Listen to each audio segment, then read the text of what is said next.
Assalamualaikum warahmatullahi wabarakatuh. Jumpa lagi di channel Teman Misterius. Di kesempatan kali ini saya akan membawakan sebuah cerita yang berjudul Pelet Seorang Gadis Yang Dendam Karena Sudah Dinodai. Bagaimana dan seperti apa kelengkapan ceritanya? Tentunya tak usah berlama-lama, langsung saja kita masuk ke ceritanya.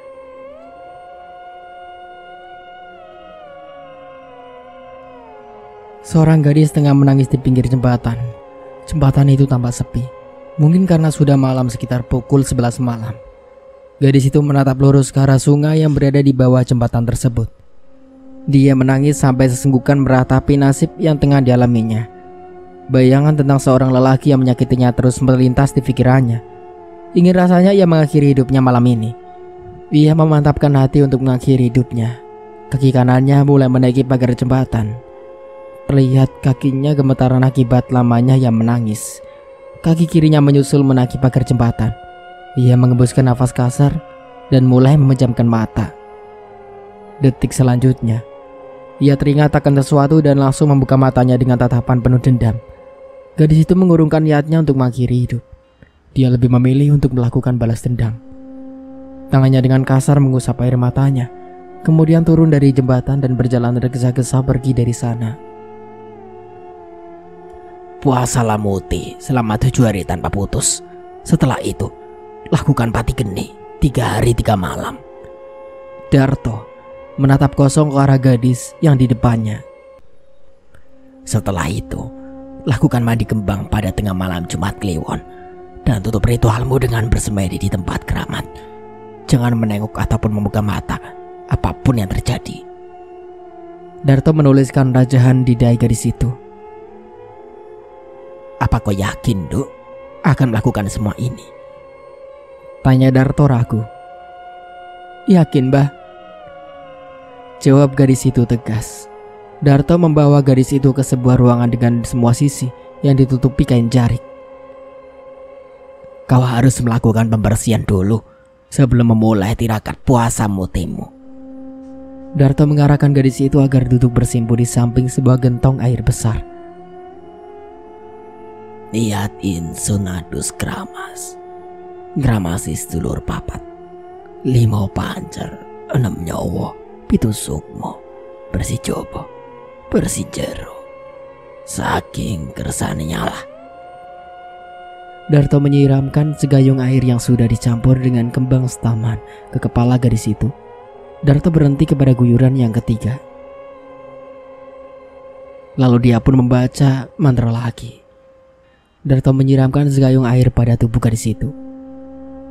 Setelah ini, kau akan melakukan puasa muti. Darto meninggalkan gadis itu untuk mengeringkan tubuhnya. Pak, kok mbok turuti karepe Arumi? Ucap istri Darto saat melihatnya keluar dari ruangan itu. Wes, ora usah melok-melok, ben iki dadi urusanku. Darto berlalu meninggalkan sang istri setelah mengucapkan kata-kata itu. Mbok Jana menatap sedih pada suaminya. Sakit hati sudah membuat matanya buta. Duk, jangan lanjutkan ritual itu, pesan Mbok Jana saat melihat cucunya akan memasuki ruangan semedi. Kamu bisa gila jika ndak kuat, Duk. Mbok Jana menyentuh bahu sang cucu. Aku juga bisa gila, Mbok, jika tidak meneruskan ritual ini. Gadis itu langsung masuk setelah mengucapkan kalimat itu. Kamu mau menyerahkan cucumu menjadi gundiknya Sukma Kantil, Pak? Mbok Jana menatap nyalang pada suaminya. Lebih baik menjadi gundik Nyai daripada menjadi gundik lelaki bangsat itu, jawab Darto. Tapi ini salah, Pak. Sukma masih terlalu belia untuk menerima ilmu itu, sergam Mbok Jana. Arumi sudah siap secara batin. Fisiknya memang masih belia, tapi batinnya sudah cukup matang. Darto berlalu setelah mengatakan hal itu. Darto mengambil beberapa batang dupa, kemudian membakarnya. Darto menyatukan cakupan kedua tangannya menjadi satu di depan dada. Jari telunjuk dan ibu jarinya menjepit batang dupa itu menjadi satu. Darto memejamkan mata, kemudian merapalkan sebuah mantra. Darto menancapkan dupa itu di sebuah wadah mirip kendi kecil, kemudian meletakkan sebuah foto lelaki di belakangnya. Darto membiarkan foto lelaki itu terbakar oleh bara dupa itu. Ayo buka matamu, bisik sebuah suara di telinga Arumi. Arumi merasakan sebuah sentuhan di lengannya, kemudian semakin naik hingga berakhir di lehernya. Sebuah tangan kekar mencekik leher Arumi, sakit dan panas. Itulah yang Arumi rasakan. Arumi merasakan tenggorokannya tercekat.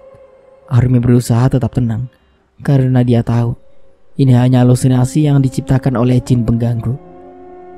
Arumi tak dapat bernafas. Sekuat tenaga ditahannya agar tubuhnya tak ambruk. Air mata mengalir dari sudut mata Arumi karena menahan rasa sakit dan panas di bagian leher. Sesaat Arumi merasa seperti akan mati. Perlahan rasa sakit dan panas itu menghilang, kemudian berubah menjadi rasa dingin. Arumi merasakan sesuatu yang licin berjalan melewati kulitnya. Seekor ular kecil berwarna hijau perlahan melingkar di bagian leher Arumi, kemudian turun ke bawah dan menyusup di bagian vitalnya. Tubuh Arumi bergetar, merasakan sesuatu yang selama ini belum pernah dirasakannya. Rasa sangat menjalar di sekujur tubuh Arumi. Kala dirasanya, sesuatu mendesak keluar dari selangkangannya. Nafas Arumi memburu, sebuah longuan keluar tanpa dari bibirnya.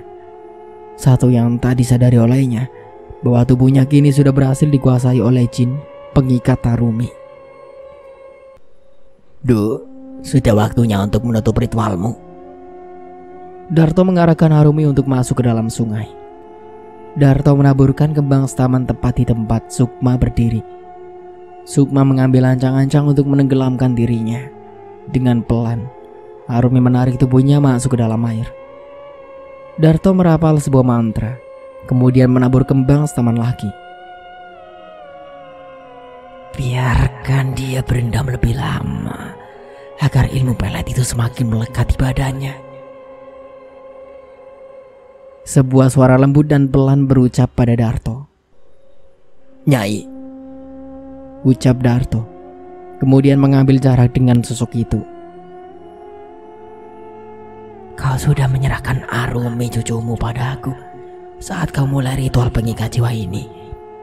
Tapi kau tidak lupa dengan pantangan dan perjanjian kita, kan? Seru suara itu. Sosok wanita cantik berdiri anggur di depan Darto. Rambutnya tergerai panjang, dengan kembang kantil terselip di setiap helainya. Bau harum semerbak tercium, mengiringi kedatangan sosok cantik tersebut. Saya ingat, Nyai. Darto membungkuk di depan sosok itu. Bagus. Carikan aku tumbal darah berjaga sebagai syarat sahnya ritual yang cucumu lakukan. Pinta sosok cantik itu. Darto diam, tak menjawab. Sosok itu memutar badan menghadap ke arah Darto. Apa syaratku terlalu berat untukmu? Sosok itu bertanya dengan intonasi yang sulit diartikan. Tidak, Nyai. Jawab Darto ragu. Sayang jika kau harus mundur. Selain tampaknya akan sangat berbahaya untuk cucumu, akan sia-sia segala ritual yang sudah dilakukannya. Sosok itu berucap lantang. Bawalah darah berjaga itu pada malam Jumat saat bulan purnama. Darah itu akan menyempurnakan ritual yang cucumu lakukan. Sosok itu menghilang setelah berucap seperti itu. Arumi muncul dari balik air. Seluruh tubuhnya mengeluarkan cahaya berwarna kuning. Pelet pengikat Arumi sudah menyatu dengan tubuhnya. Kini, tinggal menunggu bulan purnama datang untuk menyempurnakan ilmu pelet itu dengan darah berjaga sebagai syaratnya. Ingat, kamu jangan melakukan pantangan yang Mbah sebutkan tadi, karena kalau tidak, kau akan celaka. Darto memperingatkan Arumi akan hal-hal yang tidak boleh dilakukan. Inggih, Mbah. Arumi terduduk di lantai ruang semedi lagi. Sekarang, kau bukanlah Sukma yang dulu. Setiap lelaki yang melihatmu pasti akan langsung terpikat. Darto memberikan sebuah air yang sudah dicampur dengan minyak serimpi, juga kembang setaman. Minum ini. Arumi menenggak habis air yang diberikan Darto. Makan kembang kantil itu, agar ilmu pemikatmu bertambah kuat, ucap Darto saat Arumi hendak membuang kembang kantil yang ada di dalam air dan meminumnya. Arumi mengunyah kembang kantil itu, kemudian menelannya. Darto memberikan sebuah leontin dari batu combong kepada Arumi. Pakailah kalung itu kemanapun kau pergi. Itu akan membuat auramu semakin terpancar. Tapi ingat, lepas kalung itu setiap kali kau akan pergi ke kamar mandi. Jangan sampai kau melupakan pantangan itu. Darto menjelaskan. Arumi menerima kalung itu, kemudian memakainya. Batu combong itu memancarkan sinar keunguan saat bersentuhan dengan kulit Arumi. Leontin batu combong itu sudah menyatu dengan ilmu pelet pengikat Arumi di dalam tubuhmu. Hanya tinggal mencari tumbal darah berjaga agar ilmu itu semakin sempurna. Darto mengisyaratkan Arumi untuk berdiri. Kau boleh keluar sekarang. Ingat, setiap jam 12 kau harus mandi di kamar yang sudah Mbah siapkan. Jangan sampai kau melupakan hal itu. Arumi berjalan keluar setelah lagi mengucapkan kata-kata itu. Weh, itu Arumi kan? Seorang pemuda berbisik pada temannya saat melihat Arumi berjalan melewati mereka di pos ronda. Tercium bau kembang kantil saat Arumi melintas di depan mereka. Aroma itu membangkitkan gairah dua pemuda yang duduk di pos ronda itu. Tanpa dikomando, mereka berlangsung mengikuti Arumi dari belakang. Arumi melirik sekilas. Senyum puas terukir di bibir tipis gadis itu saat dilihatnya. Dua pemuda tadi berjalan mengikutinya. Arumi berbalik, kemudian melemparkan kembang kantil yang terselip di telinganya ke arah dua pemuda itu. Ajiku Sekar Jagat, nuruto marang aku, rogomu dadi tumbalku. Dua pemuda itu semakin tak bisa mengontrol gelora yang bangkit dalam tubuh mereka. Mereka mengikuti arahan Arumi untuk masuk ke dalam semak-semak. Arumi menatap genit pada dua orang yang di depannya. Arumi mendekat, kemudian berbisik nakal di telinga kedua orang itu. Berikan nyawa kalian pada aku, bisik Sukma pelan. Bisikan maut dari Arumi, bagai rayuan cinta bagi dua pemuda tadi. Dengan cepat mereka membuka pakaian, hingga tak ada selai benang pun yang melekat di tubuh mereka. Dengan beringas mereka menyambar tubuh molek Arumi, kemudian menyutupi tubuh gadis itu dengan intonasi cepat. Arumi tersenyum sinis kalau dilihatnya tubuh dua pemuda tadi penuh darah. Tanpa mereka sadari, kenyataannya mereka menyetubi sebuah pohon beringin besar. Ilmu pelet yang ada di tubuh Arumi sudah mengikat Arumi kedua pemuda tadi hingga mengaburkan pandangan mereka. Tubuh kedua pemuda tadi ambruk ke tanah dengan bagian alat vital yang hampir lepas dan berlumuran darah. Mereka mengerang, menahan sakit akibat luka pada alat vital mereka karena dibenturkan serta bergesekan dengan permukaan pohon yang keras dan kasar. Sedetik kemudian, tubuh dua pemuda itu tak bergerak. Tak ada lagi suara erangan yang terdengar. Mereka tewas dengan kondisi yang mengenaskan. Arumi berbalik, meninggalkan jasad kedua pemuda itu di antara rimbuan semak. Tuntas sudah dendam yang ada di hati Arumi pada dua orang tersebut. Darah dibayar dengan darah. Ada mayat, ada mayat, teriak seorang warga saat menemukan jasad di tengah semak belukar. Warga itu berlari ketakutan menghampiri beberapa warga yang hendak berangkat bekerja di kebun kopi. Ada apa bang? Kenapa teriak-teriak begitu? Tanya seorang warga. Ada mayat kang, jawab warga tadi ketakutan. Di mana kang? Mayat siapa? Tanya warga yang lain. Itu di sana. Warga tadi menunjuk ke arah semak belukar di depannya. Beberapa warga langsung bergegas masuk ke dalam semak untuk memeriksa. Mereka begitu terkejut saat melihat dua mayat tergeletak di dalam semak dengan kondisi bersimbah darah. Warga bergidik ngeri melihat kondisi kedua mayat yang begitu mengenaskan. Mereka kompak mengucap istighfar saat memeriksa luka pada kedua mayat tersebut dan mendapati bahwa alat vital mereka hampir terlepas. Astagfirullah, Perbuatan siapa ini? Ucap seorang warga.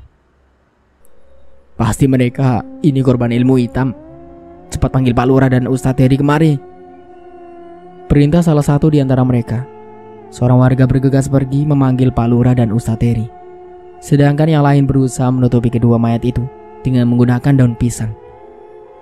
Tak jauh dari keberadaan warga itu, berdiri seorang pemuda dengan wajah ketakutan. Keringat dingin mengucur dari dahi dan pelepisnya. Bibirnya bergerak menyebut satu nama. Arumi, Arumi. Paulonggono Wolong Sari, Sang Saketo Sari, kewan kawang siro tak kongkon, Jumono Arumi jebang bayine Udin bin Gusno. Arumi duduk bersila sambil membakar kemenyan. Asap dari kemenyan itu memenuhi seluruh ruangan semedi. Arumi memejamkan mata. Dicakupnya kedua tangannya di depan dada, kemudian mulai merapal sebuah mantra. Setelah selesai, Arumi melepas liontin batu combong yang dipakainya, kemudian meletakkannya di atas sebuah kertas yang bertuliskan huruf Jawa kuno.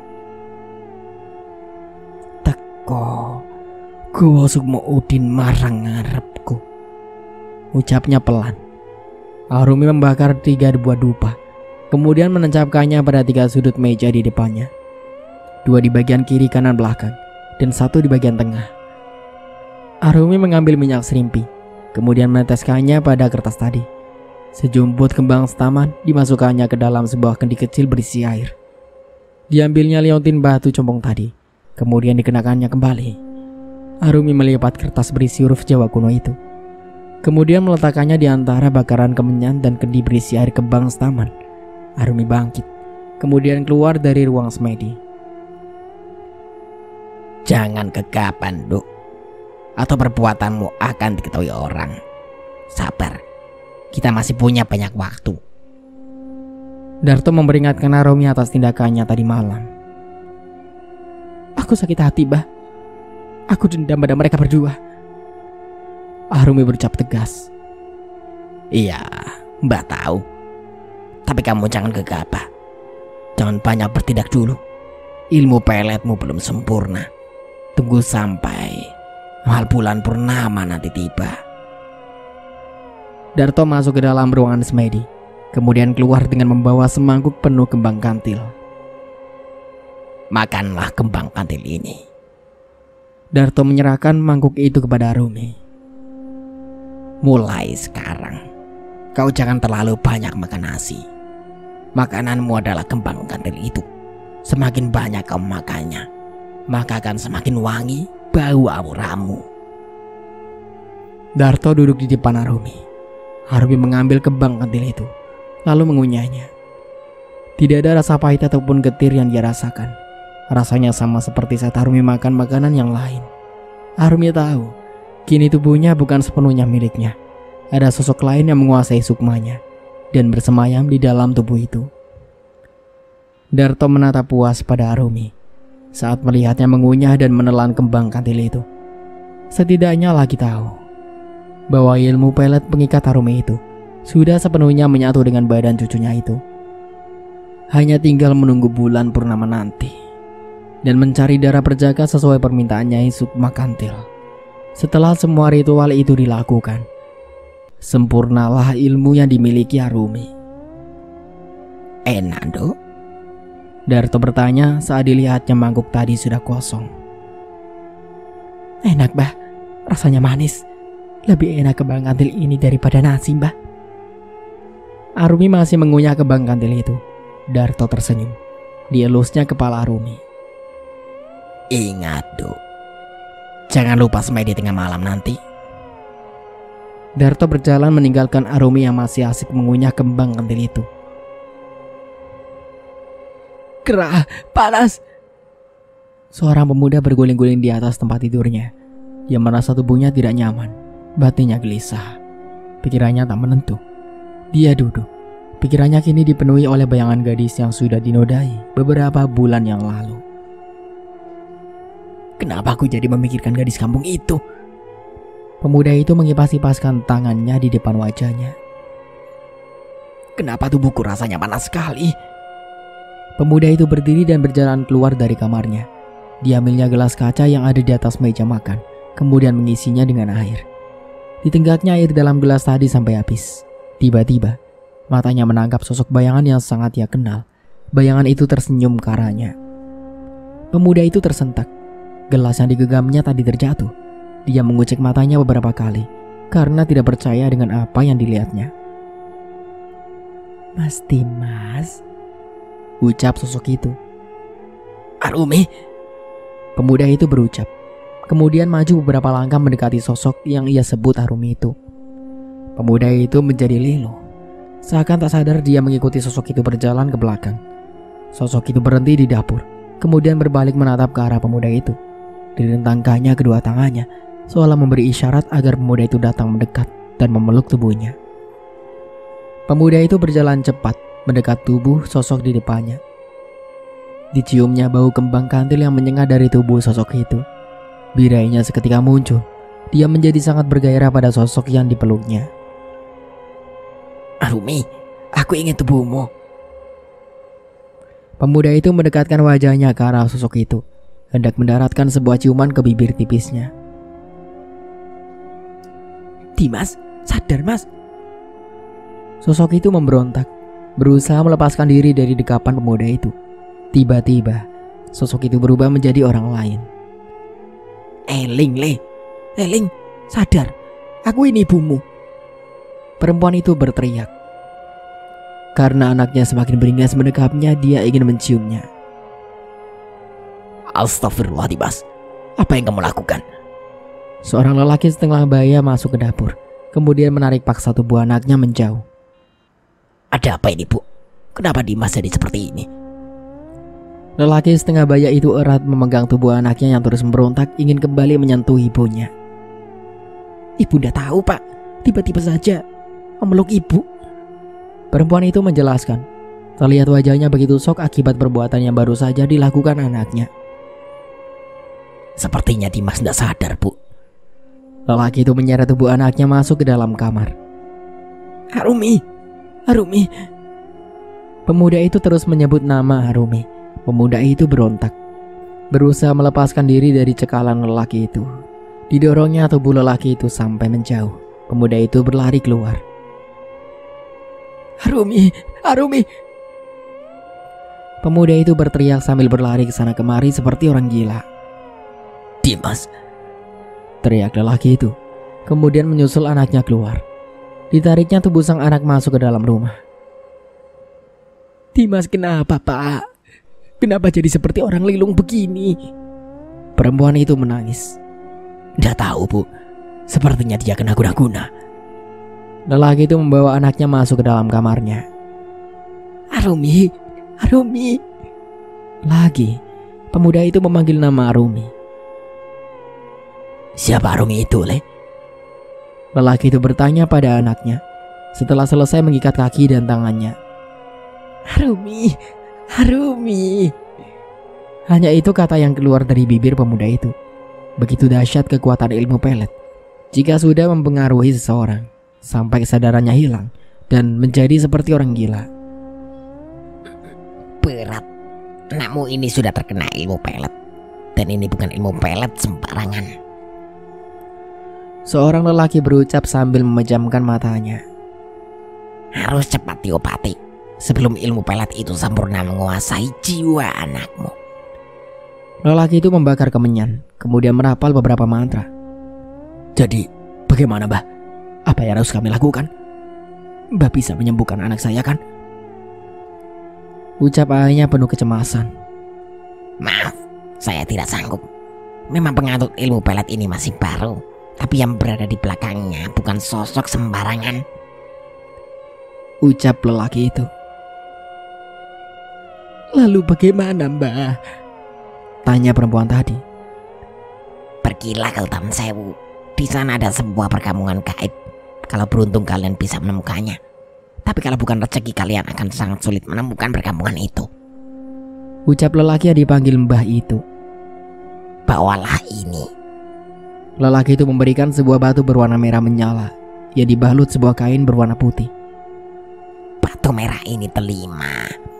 akan menjadi kunci saat memasuki gerbang perkampungan gaib nanti. Ingat, untuk selalu membawa batu ini, karena kalau tidak, akan sia-sia perjalanan kalian menuju ke sana. Pesan lelaki itu. Baik, Mbah, ucap perempuan itu. Kemudian mundur ke belakang dan berjalan pelan meninggalkan ruangan itu. Bagaimana, Mbak? Seorang lelaki menunggu perempuan itu di ruang depan. Kita pergi ke hutan Sewu. Mbak Joko tidak sanggup mengobati Dimas, ucap perempuan itu lemah. Jangan putus asa, Mbak. Lelaki itu mencoba memberi semangat pada perempuan itu. Kita pulang. Ingat, jaga rahasia ini baik-baik. Aku tidak ingin Kang Pani tahu kalau kita pergi ke dukun. Iya. Mereka pun meninggalkan rumah dukun itu dengan hati gamang, karena tidak berhasil mendapatkan apa yang mereka inginkan. Sugeng dalu, Kamas.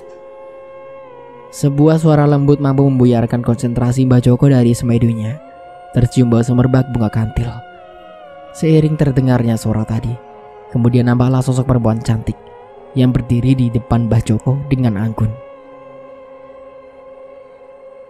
Ojo ganggu fotoku. Suara itu meminta pada Mbah Joko. Mbah Joko membelalak. Ia tak menyangka jika niatnya diketahui oleh sosok penguasa segala jenis ilmu pengasihan. Nyuwun sewu, Nyai, ucap Mbah Joko sambil duduk bersimpu di depan sosok itu. Yen awakmu ora weruh masalahe, ojo melok-melok. Mergo nyawa lan sukmamu iso dadi tumbalku. Suara itu menggema, terdengar lembut tapi penuh penekanan. Badan Mbah Joko gemetar saat mendengar kata-kata dari sosok di depannya. Inggi, Nyai. Mbah Joko tertunduk di depan sosok itu dengan badan yang masih gemetar. Perlahan sosok itu menghilang, seiring dengan memudarnya bau kembang kantil di ruangan itu. Terdengar suara ledakan dari depan. Mbah Joko bangkit dan berjalan tergesa untuk mengeceknya. Terlihat dua buah kendi besar pecah dan berserakan di tanah.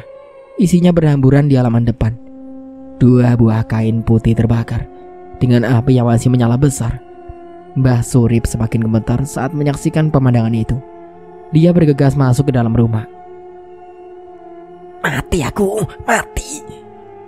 Mbah Joko berucap penuh ketakutan. Mbah Joko masuk ke dalam sebuah ruangan, kemudian mengeluarkan sebilah keris. Ditariknya keris itu dari kerangkanya, kemudian diletakkan di dahinya dengan posisi berdiri. Mbah Joko merapal beberapa mantra, kemudian keluar dari ruangan itu dengan wajah pucat. Sesosok hitam bertubuh tinggi besar berdiri di depan Mbah Joko. Matanya merah menyala, wajahnya mengerikan. Apes aku, golek matiku dewe. Mbah Joko memegang erat keris di tangannya. Sosok itu menggeram, suaranya mengerikan. Mbah Joko beringsut ke belakang. Dia tahu jika dia tak akan mampu menghadapi makhluk mengerikan di depannya ini. Apalagi, pagar di depan rumahnya sudah dihancurkan oleh Nyai Sukma Kantil. Tak ada lagi bala tentara gaib yang bisa membantunya saat ini. Luwih becik aku mati daripada jadi budakmu. Dengan ragu Mbah Joko bersiap menancapkan keris tadi ke dadanya sendiri. Dan jep, keris itu menancap tepat di jantungnya. Darah mengucur dari dada Mbah Joko. Tubuh Mbah Joko ambruk ke tanah dengan mata yang terbuka. Dia menjadi korban dari ritualnya sendiri. Mbah Joko memilih mengakhiri hidupnya daripada harus menjadi budak dari makhluk di depannya. Sungguh mengerikan. Mas, beli garam 1. Arumi berdiri di depan sebuah toko kelontong di pasar desa sebelah. Ya, Mbak, sebentar ya. Seorang pria muda memandang intens ke arah Arumi. Matanya tak berkedip sedikit pun saat memandang gadis di depannya. Arumi tersenyum saat pandangan mata mereka tak sengaja bertemu. Mas, mana garamnya? Tanya Arumi sambil berusaha mengeluarkan uang dari dompetnya. Buat mbaknya gratis. Pria muda tadi tersenyum ke arah Arumi. Benar gratis.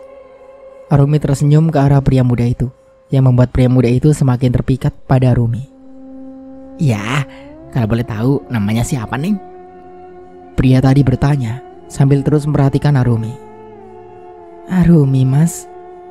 Arumi mengulurkan tangan ke arah pria tadi. Saya Darwin, Neng. Ucap pria itu membalas uluran tangan Arumi. Dan seketika pandangan pria itu kosong. Sesuatu masuk ke dalam tubuh pria itu melalui tangannya yang bersentuhan dengan tangan Arumi. Mas, panggil Arumi pelan. Iya, Neng. Jawab pria itu. Arumi tersenyum puas. Ilmunya sudah berhasil menguasai pria itu. Nanti malam datanglah ke rumahku, bisik Arumi pelan di telinga pria tadi. Kemudian pergi meninggalkan toko kelontong itu. Arumi. Dimas duduk di depan jendela sambil terus menggumamkan nama Arumi. Keadaan Dimas semakin parah, Pak.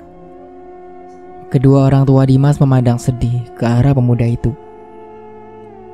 Aku sudah bertanya pada teman-temannya, tapi tidak ada yang mengenal Arumi, Bu. Pak Pani terus memandang iba pada sang anak. Bagaimana kalau kita bawa Dimas ke dukun saja, Pak? Ucap sang istri memberi saran. Tidak, itu sama saja musyrik, Bu. Itu adalah perbuatan yang paling dibenci oleh Allah. Dosanya tidak diampuni, tolak Pak Pani. Lalu apa solusi dari masalah ini, Pak? Kita sudah memanggil beberapa ustadz untuk datang mengobati anak kita, tapi sampai sekarang keadaan Dimas tetap tidak berubah. Ucap sang istri di sela tangisannya. Sabar, Bu. Tidak ada masalah yang tidak ada jalan keluarnya. Yang penting kita tetap berusaha. Pak Pani memeluk tubuh sang istri.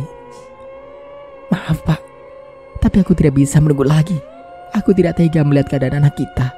Semoga Allah mengampuni perbuatan yang akan kulakukan nanti, batin istri Pak Pani. Mas, sudah siap? Arumi tersenyum aja ke arah pria yang tadi pagi ditemuinya di toko kelontong. Pria itu mengangguk dengan tatapan kosong. Kemudian dia membaringkan tubuhnya di atas sebuah batu besar. Arumi memalingkan wajahnya ke arah Darto. Darto membalasnya dengan sebuah anggukan. Arumi mengambil sebuah pisau yang tergeletak di samping batu besar itu. Arumi menggenggamnya erat. Sekali lagi, Sukma menengok ke arah Darto. Darto memberi isyarat agar Arumi segera melakukannya. Arumi memandang nanar ke arah pria di depannya. Sebuah perasaan ragu menghigapi batinnya. Timbul perasaan iba saat membayangkan pria di depannya ini harus menjadi korban persembahannya untuk Nyai Sukma Kantil. Ayo, lakukan, Duk. Darto mengingatkan sang sucu. Arumi mengambil nafas panjang. Dipandangnya bulan purnama yang bertengger indah di atas kepalanya. Arumi beralih memandang pria di depannya yang terbaring pasrah. Arumi menutup matanya, merapalkan sebuah mantra. Kemudian dengan sekali ayun, pisau tadi menembus dada pria yang terbaring di depannya. Darah muncrat mengenai wajah Arumi. Sedangkan pria tadi hanya terbaring diam tanpa ekspresi dan tanpa suara. Arumi mengambil mangkok dari tanah liat. Kemudian menadahkannya di bagian samping tubuh pria malang tadi. Dalam sekejap, mangkok itu sudah berisi penuh darah pria itu. Sukma merapalkan mantra sekali lagi, memanggil Nyai Sukma Kantil. Tidak butuh waktu lama, sosok cantik itu hadir diiringi dengan bau menyengat kembang kantil. Minum darah itu setengah, dan setengahnya dibalurkan ke sekujur tubuhmu, Cak Ayu. Ucap Nyai Sukma Kantil. Arumi mengikuti perintah Nyai Sukma Kantil. Tanpa rasa jijik, diminumnya darah itu, dan sisanya dibalurkan di sekujur tubuhnya. Darto memandang puas ke arah cucunya itu. Ambil jantung pria itu dan bawa kemari, perintah Nyai Sukma Kantil. Tanpa rasa takut, Arumi merobek dada pria tadi dan mengambil jantungnya. Surat terakhir yang keluar dari bibir pria malang itu sebelum akhirnya meregang nyawa. Arumi hanya memandang kosong pada tubuh pria di depannya, tanpa rasa iba dan tanpa rasa bersalah. Kini, dirinya sudah sepenuhnya dikuasai oleh jin pengikat Arumi. Arumi membawa jantung pria tadi dengan kedua tangannya mendekat ke arah Nyai Sukma Kantil. Senyum puas terpancar dari sosok cantik di depannya. Makanlah jantung itu. Perintahnya Nyai Sukma Kantil. Dengan buas dan beringas, Arumi menggigit dan mengunyah jantung itu. Sungguh, siapapun pasti akan muntah saat menyaksikan kejadian ini secara langsung. Ilmu pelet pengikat Sukma itu kini sudah sempurna dan sudah sepenuhnya menyatu dengan tubuhmu, Cahayu. Ucap Nyai Sukma Kantil, kemudian memberikan sebuah kembang kantil kepada Arumi. Setelah itu, sosok cantik itu menghilang. Arumi memandang kembang kantil yang diberikan Nyai Sekar Sukma Kantil. Simpanlah. Itu biasanya menjadi senjata untukmu dalam keadaan mendesak. Ucap Darto, yang ditanggapi dengan anggukan oleh Arumi. Mengerikan. Itulah satu kata yang tepat untuk menggambarkan semua peristiwa yang terjadi malam ini. Sugeng Dalu, Sukmo sing rekoso. Neng, mau kemana malam-malam begini? Arumi berbalik menampakkan senyumnya yang tampak memikat. Arumi, ini benar kamu? Pemuda di depannya mengedipkan mata beberapa kali. Iya mas, ini aku, Arumi. Jawab Arumi dengan suara yang mendayu. Kamu tambah cantik ya, dan budimu tambah montok saja. Ucap pemuda itu memandang liar ke arah Arumi. Mas, mau ini? Ucap Arumi sedikit menonjolkan dua gunung kembar miliknya. Pemuda itu menyambungkan lidahnya ke bibirnya yang kering, kemudian perlahan mendekat ke arah Arumi. Memang boleh? Tanya pemuda itu hendak menyentuh gunung kembar milik Arumi dengan tangan kekarnya. Arumi tersenyum, kemudian mengambil kembang kantil yang terselip di rambutnya dan melemparkannya ke arah pemuda itu. Itu artinya, pemuda itu akan menjadi tumbal Arumi malam ini. Pemuda itu seperti terhipnotis saat kembang kantil itu menyentuh tubuhnya.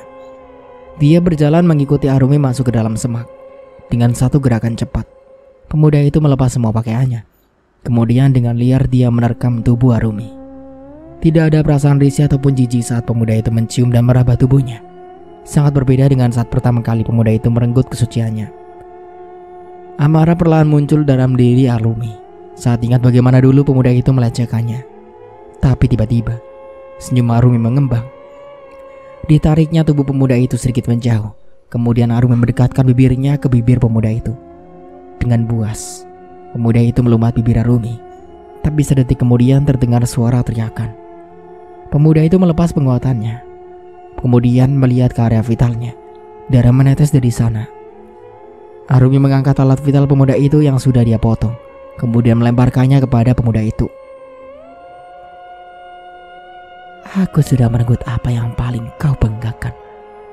Sekarang apa lagi yang bisa membuatmu menyombongkan diri? Ucap Arumi pelan. Arumi, kau bukan manusia. Kau setan. Ucap pemuda itu ketakutan. Kau juga bukan manusia. Kalau aku setan, maka kau adalah binatang. Dan setahuku, binatang tidak punya hati. Jadi biarkan aku mengambil hatimu sekarang. Ucap Arumi sambil mengangkat pisau yang berlumuran darah. Pemuda itu menatap Arumi penuh ketakutan. Dia mundur beberapa langkah ke belakang saat Arumi berjalan mendekat ke arahnya. Kenapa kau begitu ketakutan? Di mana sikap angkuh dan sombong yang dulu kau tunjukkan pada aku saat aku memohon ampun dan meminta belas kasihan kepadamu? Arumi semakin mendekati pemuda itu sambil terus mengacungkan pisau itu ke arahnya. Kemari, ucap Arumi pelan. Dan entah kenapa, pemuda itu mengikuti perintah yang Arumi ucapkan. Dia berjalan mendekat ke arah Arumi. Raut ketakutan nampak jelas di wajah pemuda itu. Keringat dingin mengalir deras di pelipisnya. Arumi menyapu keringat biru dengan ujung pisau yang dipegangnya. Kemudian dengan gerakan cepat, Arumi mengujamkan pisau itu ke dada pemuda di depannya. Darah memuncrat ke wajah ayu Arumi saat pisau yang dipegangnya berhasil menembus dada pemuda itu. Teriaklah sekuat yang kau bisa. Karena semakin kau merasakan sakit, maka aku akan semakin menikmatinya. Ucap Arumi pelan di telinga pemuda itu. Pemuda itu hanya mampu membuka mulutnya tanpa mampu mengeluarkan suara. Entah apa yang sudah dilakukan Arumi padanya. Pisau itu dibiarkan menancap ke dada pria itu. Kemudian dengan pelan Arumi mendorong pisau itu sedikit demi sedikit. Bukankah kau suka menyiksa orang? Sekarang kau tahu gimana rasanya disiksa, kan? Coba beritahu aku bagaimana rasanya, ucap Arumi. Pemuda itu terus membuka mulutnya. Air mata keluar dari sudut matanya. Itu menandakan bahwa dia sedang merasakan sakit yang teramat sangat. Kasihan sekali kau. Ingin berteriak tapi tidak bisa. Sama seperti aku dulu. Ingin memaki tapi tidak bisa. Karena kau menyumpal mulutku, ucap Arumi pelan. Aku harap kau akan terus mengingat rasa sakit ini, bahkan sampai kau di neraka nanti. Arumi menatap nyalang wajah pemuda di depannya. Kemudian dengan sekali hentakan mendorong pisau itu semakin dalam menancap ke dada pemuda itu. Darah keluar dari mulut pemuda itu, diiringi dengan tatapan memelas dari matanya. Tubuh pemuda itu ambruk. Nafas pemuda itu hilang setelah tersengal beberapa kali. Pemuda itu tewas di tangan Arumi. Arumi menatap nanar jasad di depannya. Rasa iba dan kasihan sudah tidak ada dalam kumus hidupnya sekarang. Arumi sudah berubah menjadi iblis pencabut sukma. Kalian sudah membuatku berubah menjadi iblis. Jadi jangan salahkan aku jika aku memperlakukan kalian seperti binatang, ucap Arumi pelan. Kemudian menutup mata dan merapal beberapa mantra. Tak lama muncul asap abu-abu pekat. Nampaklah sosok makhluk mengerikan setelah asap itu menghilang. Makhluk itu memiliki bentuk tubuh seperti manusia, tapi dengan wajah yang menyerupai binatang. Tangan makhluk itu memegang tali yang terhubung dengan dua sosok lain di sampingnya. Dua sosok itu terlihat seperti manusia, tapi dengan leher terikat dan berjalan merayap seperti binatang. Itulah dua sukma manusia korban pertama dari ilmu pelet yang diamalkan oleh Arumi. Sukma mereka menjadi budak dari jin pemilik ilmu pelet tersebut. Dan sekarang makhluk itu datang untuk menjemput sukma pemuda yang baru saja menjadi korban dari kebengisan sebuah dendam. Arumi, tolong kami, bebaskan kami, rintih sukma-sukma itu. Makhluk itu pergi. Setelah berhasil mengambil sukma pemuda tadi, masih terdengar jelas suara rintihan dari sukma-sukma itu. Sebelum akhirnya makhluk itu benar-benar hilang. Terdengar suara petir saling menyambar, diiringi dengan hujan angin yang begitu deras. Suasana malam ini tampak mencekam dan mengerikan. Pak, buka pintu! Terdengar teriakan perempuan dari pintu depan rumah Pak Pani. Pak Pani bergegas lari ke depan untuk segera membuka pintu. Dia tahu itu suara istrinya. Bu, dari mana saja? Kenapa baru pulang? Tanya Pak Pani pada istrinya yang berdiri di depan pintu. Pak, tolong aku, Pak, tolong, jawab sang istri pelan. Makanya, kalau malam itu jangan keluyuran. Sudah, ayo masuk. Langsung ganti bajumu supaya tidak kedinginan, ucap Pak Pani berjalan masuk mendahului sang istri. Tapi baru beberapa langkah berjalan, Pak Pani segera berbalik karena mendapati sang istri masih berdiri diam di depan pintu. Bu, ayo masuk. Kok malah berdiri saja di depan pintu? Pak Pani memegang tangan istrinya. Pak Pani menarik tangan sang istri yang tadi dipegangnya. Dingin dan terasa kaku. Bu, ayo. Pak Pani menoleh ke arah sang istri. Bersamaan dengan itu, sebuah petir menyambar dengan cahaya yang menyilaukan mata. Dan nampaklah wajah istri Pak Pani yang sangat mengerikan. Wajahnya hancur sebagian dengan bola mata kiri yang muncrat keluar. Bibirnya sobek sampai ke pipi, dengan bagian leher yang hampir putus. Tangan kiri putus di bagian siku, dengan usus yang terburai keluar. Tengkorak kepala sebelah kiri hancur, yang menambahkan dengan jelas isi kepala bagian otak. Pak Pani berdiri mematung, dengan wajah pias, gabungan antara terkejut dan takut. Pak, tolong aku. aku, Pak. Tolong aku. Ucap istri Pak Pani. Astagfirullah, Bu. Ucap Pak Pani lantang. Apapun alasannya, dosa syirik tetap tak akan bisa dimaafkan. Dan akibatnya akan sangat fatal. Bukan hanya untuk diri sendiri, tapi juga keluarga dan orang terdekat. Mbak, kamu yakin ingin memasuki hutan ini? Tanya Handoko pada Mbak Yunya. Saat ini, mereka tengah berdiri di tepi hutan Sewu, hutan penuh misteri yang telah merenggut banyak nyawa. Mereka berdiri diam, memegang sebuah obor dari bambu di tangan mereka masing-masing. Hari sudah cukup gelap, segelap hati dan pikiran mereka saat ini yang sudah berhasil dikuasai oleh iblis. Mereka rela menyerahkan nyawa demi sesuatu yang bahkan belum jelas dan tak pasti. Demi Dimas, apapun akan Mbak lakukan. Kalaupun harus menyerahkan nyawa untuk ditukar dengan kesembuhan Dimas, Mbak relahan. Perempuan itu berucap dengan mata berkaca-kaca. Setelah berhasil mengumpulkan keyakinan penuh, mereka melangkahkan kaki dan memasuki hutan misteri itu. Mereka berjalan membelah semak belukar serta rumput liar yang menjulang tinggi. Tak jarang bagian tubuh mereka tergores oleh ranting tajam atau bagian semak yang berduri. Masih jauh, Mbak? Tanya Handoko. Wajahnya nampak kelelahan. Kita jalan saja terusan. Belum nampak perkampungan gaib yang Mbak Joko sebutkan itu. Perempuan itu erat menggenggam batu merah delima yang diterimanya dari dukun kepercayaannya. Mereka terus merengsek masuk ke dalam hutan. Semakin gelap, pengap dan basah. Tubuh mereka meremang. Kala sebuah angin bertiup pelan menggoyangkan dedaunan di sekitar mereka. Api dari obor yang mereka pegang nampak meliuk-liuk, bergerak mengikuti arah angin bertiup. Mata mereka awas memandang sekitar. Hanya gelap dan hitam yang bisa ditangkap oleh indera penglihatan saat ini.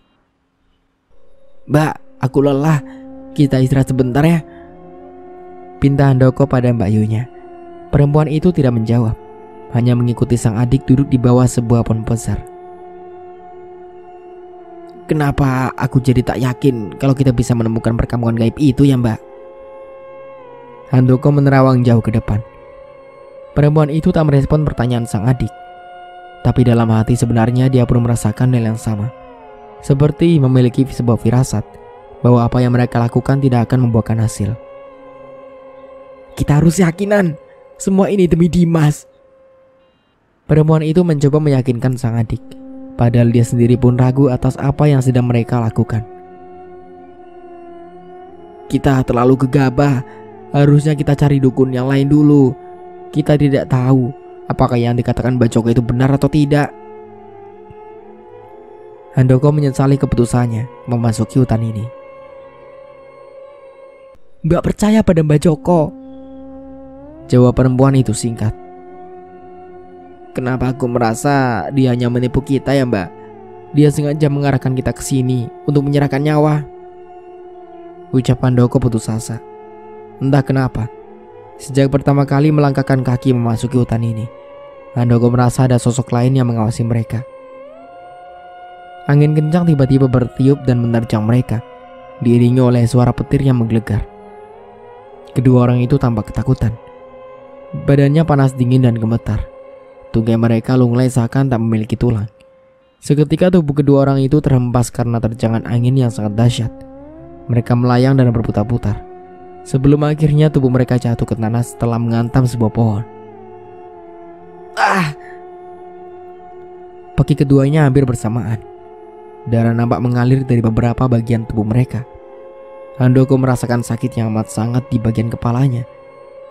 Dia menyeka cairan merah yang mengalir di pelipisnya. Lalu dia bangkit dengan tubuh sempoyongan. Mbak, kamu tidak apa-apa? Handoko menggoncang tubuh Mbak Yunya dengan perasaan cemas. Perempuan itu mengarahkan telunjuknya pada satu arah dengan mata yang membelalak. Handoko mengalihkan pandangannya ke arah yang ditunjuk oleh Mbak Yunya. Seketika tubuhnya menegang. Degup jantungnya bergerak cepat. Nafasnya terasa sesak dan memburu. Di sana berdiri sesosok makhluk dengan rupa dan bentuk yang sangat mengerikan. Sosok itu menatap buas ke arah Handoko dan Mbak Yunya dengan 3 mata yang dimilikinya. Lidahnya menjulur penuh darah dan 4 tangannya erat memegang senjata. Sebuah kalung dari tengkorak kepala manusia melingkar di bagian lehernya. Dialah Are, sosok penguasa dunia kegelapan. Dek, sedang apa malam-malam begini di hutan? Tanya seorang pemuda saat melihat sosok gadis berdiri di sisi jalan di pinggir hutan. Gadis itu berbalik, menampakkan senyum yang sangat memikat. Aroma tubuhnya menguar, mengusik indera penciuman pemuda itu. Mas, suaranya terdengar merdu dan mendayu.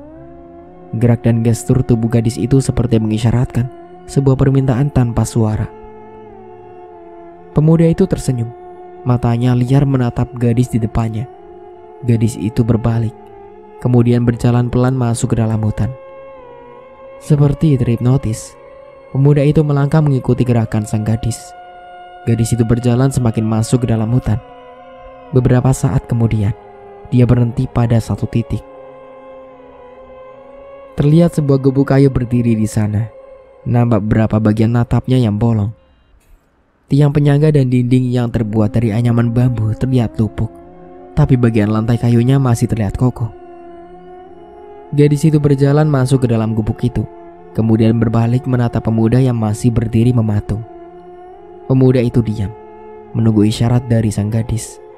Kemudian seperti tanpa sadar berjalan pelan memasuki gubuk itu. Gadis itu menggigit bibir bawahnya. Tangannya liar menyentuh sesuatu yang terlarang. Dia butuh pelampiasan birahi yang tertahan. Hasrat pemuda itu menggelora saat mendapat perlakuan panas dari gadis di depannya. Dalam satu gerakan cepat, pemuda itu melepas semua pakaian yang mereka kenakan, hingga tak ada selai benang pun yang melekat pada tubuh mereka. Setan dan nafsu sudah menguasai dua insan itu. Mereka saling berpacu, saling melepaskan hasrat. Enggan sekali terdengar dari bibir mereka, hingga satu lenguhan panjang mengakhiri permainan panas itu. Keringat membanjiri tubuh keduanya. Suara desahan kepuasan masih sesekali terdengar. Tubuh pemuda itu ambruk di samping tubuh gadis itu. Perlahan mata pemuda itu terpejam setelah melewati adegan yang sangat melelahkan. Orang gila, orang gila. Beberapa anak berteriak saat melihat seorang pemuda berjalan melewati mereka dengan tubuh bugil tanpa selai pakaian. Pemuda itu berjalan tanpa malu, dengan tatapan kosong. Dia membawa sebuah plastik kresek berwarna hitam berisi pakaiannya. Kasihan ya Ido, jadi gak waras seperti itu, ucap seorang bapak yang berdiri tak jauh dari sana. Iya, padahal seminggu yang lalu dia masih mengikuti kegiatan Karang Taruna di balai desa. Kok tiba-tiba jadi gila? Aneh, ucap yang lain. Seorang perempuan setengah baya berjalan cepat ke arah pemuda itu, kemudian melilitkan sebuah sarung pada tubuh bagian bawahnya. Kita pulang ya nak, ucap perempuan itu. Kemudian memapanya berjalan pelan meninggalkan tempat itu. Mari pak, ucap perempuan itu saat melewati rombongan bapak-bapak tadi. Oh ya bu, jawab mereka serempak sambil mengangguk pelan. Tak jauh dari sana, Arumi mengawasi semua kejadian itu dari balik sebuah pohon besar. Maafkan aku itu bukan keinginanku, ucap Arumi pelan, kemudian meninggalkan tempat itu. Efek dari ilmu pemikat memang seperti itu. Jika bukan nyawa yang melayang, maka kewarasan yang menghilang. Kembali di kediaman Pak Pani, istrinya Ibu Jana ternyata telah meninggal dunia. Tapi dia sempat berjalan ke rumahnya dengan keadaan yang mengenaskan itu. Pak Pani sangat terpukul ditinggalkan oleh istrinya. Sedangkan anaknya Dimas masih saja memanggil-manggil nama Arumi di kamarnya. Setelah pemakaman selesai, Pak Pani masuk ke kamar anaknya. Arumi, pekik sang anak yang masih diikat di kasurnya. Ibumu sudah tidak ada, Le. Jangan seperti ini terus. Pak Pani mengelus kepala anaknya. Di sisi lain, di tepi hutan itu Handoko tersadar dari pingsannya. Ternyata pada malam itu Handoko dan Mbak Yunya sempat berlari melarikan diri dari sosok mengerikan itu, hingga akhirnya bisa keluar dari hutan dan Handoko pingsan. Mbak. Panggilan Handoko yang mencoba bangkit. Aduh. Bagi Handoko yang ternyata tubuhnya luka cukup parah. Namun lebih parah Mbak Yunya. Darah di tubuh Handoko telah mengering. Kemudian dia berjalan tertatih mengikuti jejak darah di tanah yang diyakini itu adalah jejak kaki Mbak Yunya. Sampailah Handoko di rumah Mbak Yunya. Dan bruk, Handoko terjatuh di halaman rumah karena merasa sudah tidak kuat lagi untuk berjalan. Dari dalam rumah, Pak Pani melihat seorang yang tengah tertidur di halaman rumahnya dan dia datang menghampiri. Le, bangun Le. Pak Pani mencoba membangunkan. Kemudian dia membalikkan tubuh Handoko yang posisinya tengkurap. Innalillahi, Handoko. Teriaknya terkejut. Pak Pani pun langsung meminta bantuan warga untuk menolong Handoko. Tolong panggilkan tabib, ucap Pak Pani setelah Handoko berhasil dibawa masuk dan ditidurkan di dipan. Mas. Pekik Handoko yang terbangun. Handoko. Pak Pani mendekati Handoko dan duduk di sampingnya. Mas, di mana Mbak Yu? Tanya Handoko. Pak Pani pun terdiam. Mas, di mana dia? Tanya Handoko lagi. Dengan berat hati Pak Pani pun menjawab. Mbak Yumu telah tiada. Dia sudah dimakamkan tadi pagi. Mendengar itu jelas Handoko langsung menangis. Ini semua gara-gara aku yang tidak bisa menjaga Mbak Yu, ucapnya dalam tangisan. Maksudmu apaan? Suara Pak Pani agak keras. Di sela nafas yang tersengal-sengal, Handoko menceritakan semuanya dari awal ke dukun hingga keluar dari hutan. Kan aku sudah bilang, jangan musyrik, masih saja dilakukan. Teriak Pak Pani dengan menarik-narik rambutnya. Mas, ini Mas. Handoko memberikan sebuah batu permata berwarna hijau kepada Pak Pani. Apa ini? Ini untuk kesembuhan Dimas. Ini semua kami lakukan untuk Dimas. Saya bilang saya tidak mau musyrik. Pak Pani melemparkan batu itu keluar rumah. Detik kemudian Handoko muntah, yang membuat warga di sana dan Pak Pani panik. Maafkan aku, Mas, ucap terbata Handoko dengan nafas yang tersengal. Kemudian dia akhirnya menghembuskan nafas terakhirnya sebelum sempat ditolong oleh tabib. Innalillahi wa inna ilaihi raji'un, ucap semua yang berada di sana. Malam harinya. Arumi, Arumi. Terdengar suara di balik jendela kamar Arumi, yang seketika membuat Arumi terbangun. Siapa itu? Arumi mengucap kedua matanya.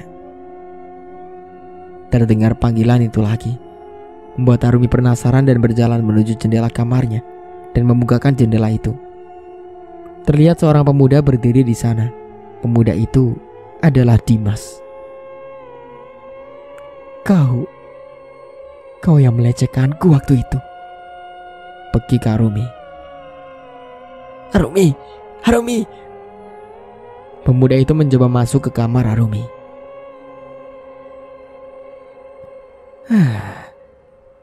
Apa kau mau merasakan tubuhku lagi? Tanya Arumi dengan senyum penuh arti. Iya Arumi, iya. Terlihat bagian bawah Dimas sudah menegak. Ingin sekali menikmati kenikmatan bersama Arumi. Ayo, ajak Arumi yang membantu Dimas untuk masuk. Setelahnya Arumi menutup jendela itu. Dimas dengan beringasnya langsung memeluk Arumi dari belakang dan langsung memainkan dua gundukan gunung Arumi, membuat Arumi seketika mendesah dan menikmati sentuhan itu. Malam itu Arumi menikmati kenikmatan yang diberikan oleh Dimas, hingga ia lupa akan dendamnya yang memang tertuju pada Dimas.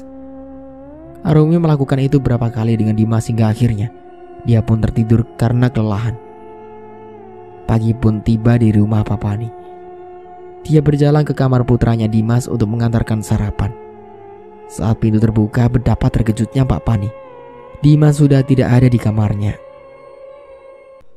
Dimas? Panggilnya kebingungan. Akhirnya dia berinisiatif untuk meminta tolong kepada warga dan bergegas keluar rumah dan bruk. Pak Pani tersadung sesuatu yang membuatnya terjatuh. Dia langsung melihat sesuatu yang membuatnya terjatuh. Dan betapa terkejutnya dia. Dia melihat tubuh Dimas putranya dengan keadaan telanjang bulat. Di bagian vitalnya telah hilang. Sontak saja Pak Pani menangis jadi-jadinya. Ia menjadi sebatang kara sekarang. Malam harinya di kediaman Darto. Mbah, semua dendamku kepada para pemuda yang sudah melecehkanku sudah terbalaskan. Apa aku bisa mengakhiri pelet ini? Ucap Arumi yang duduk bersila di depan kakeknya. Duh, perjanjian dengan Nyai Sukma Kantil itu tidak sembarangan. Kamu tidak bisa mengakhiri pelet ini, karena Nyai Sukma Kantil akan marah. Arumi. Suara Nyai Sukma Kantil tanpa wujudnya menggema di ruangan tempat Arumi dan Darto berada. Salam hormat, Nyai. Ucap Darto dengan menundukkan kepalanya, diikuti dengan Arumi. Arumi Cahayu, tubuhmu dan tubuhku sudah menyatu. Kau dan aku tidak bisa dipisahkan. Kau akan hidup abadi bersamaku hingga nanti. Kau akan selalu menjadi budakku dan memberikan tumbal berjaka setiap bulan purnama. Ucapnya yang kemudian menghilang pergi dengan suara tawanya yang masih menggema. Sejak saat itu, Arumi selalu mencari pemuda berjaka untuk diajaknya berhubungan badan di setiap malam bulan purnama. Hingga pemuda berjaka di kampungnya telah habis menjadi tumbalnya. Ada yang meninggal dan ada juga yang gila. Akhirnya Arumi beserta kakeknya pindah ke kampung lain untuk selalu memberikan tumbal berjaka kepada Nyai Sukma Kantil. Kepada neneknya tidak ikut dan memilih menetap di desanya. Karena Arumi akan kembali ketika anak-anak lelaki di desanya sudah tumbuh menjadi pemuda. Arumi tidak pernah tua. Fisiknya akan selalu muda dan cantik dengan adanya Sukma Kantil di tubuhnya. Dan Arumi tidak bisa menolak akan keinginan Nyai Sukma Kantil. Karena perjanjian tetaplah perjanjian. Untuk pandangan yang pernah dibuat, itu sudah tidak berguna lagi. Karena Arumi dan Nyai Sukma Kantil telah menjadi satu. Dan begitulah akhir dari ceritanya. Semoga dari cerita ini kita bisa ambil hikmah dan pelajarannya. Saya Dayun pamit undur diri. Kurang lebihnya mohon maaf. Wassalamualaikum warahmatullahi wabarakatuh.